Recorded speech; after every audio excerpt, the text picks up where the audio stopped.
Carolyn, what impact did GTA 3 have on gaming?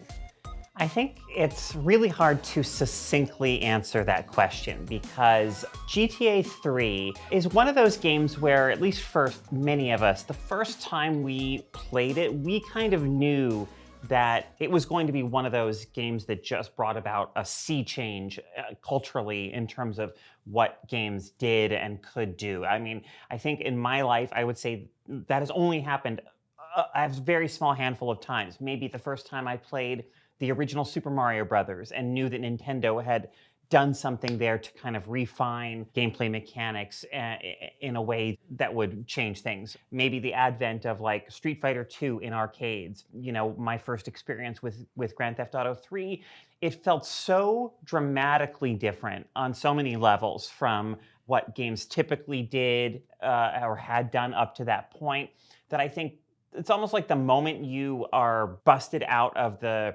like paddy wagon at the beginning of that game and you kind of are standing on the street of Liberty City and there's cars and buildings everywhere. I mean, it was just so texturally different, and it seemed to offer this whole world sprawling in front of you.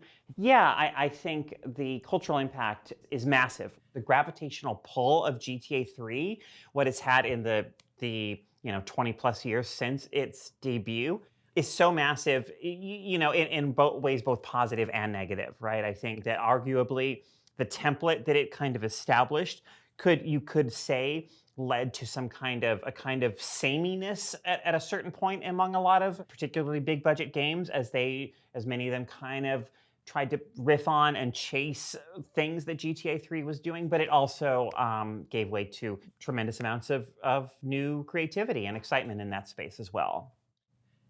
So what games did Grand Theft Auto 3 influence notably? One of the memorably eye-opening examples to me of how its influence was spreading in the immediate years after its release was when Jak 2 came out. So you have Jak and Daxter, which was a colorful, bright, mascot platformer, 3D platformer from Naughty Dog. Who made Crash Bandicoot. Right, yeah. Right.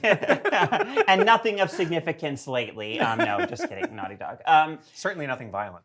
And then, along comes Jak 2, and it's just like the vibes are like, Jak is like, he talks now and he's mad. And an important part of its setting is this futuristic city with vehicles going everywhere that you can really feel the GTA 3 influence in that game. And I would say, the lineage of you can draw a straight line from GTA 3 to the whole proliferation of what at a certain point sort of came to be called like the Ubisoft games of the past 20 years. And that whole trend in a way of these open world games filled with activities, quest markers on your map, collectibles to find, ways of interacting with the world. I mean, to be fair, a lot of those games bring in exciting and interesting new elements, a lot of those franchises, but I really think that GTA 3 just kicked off a whole new trend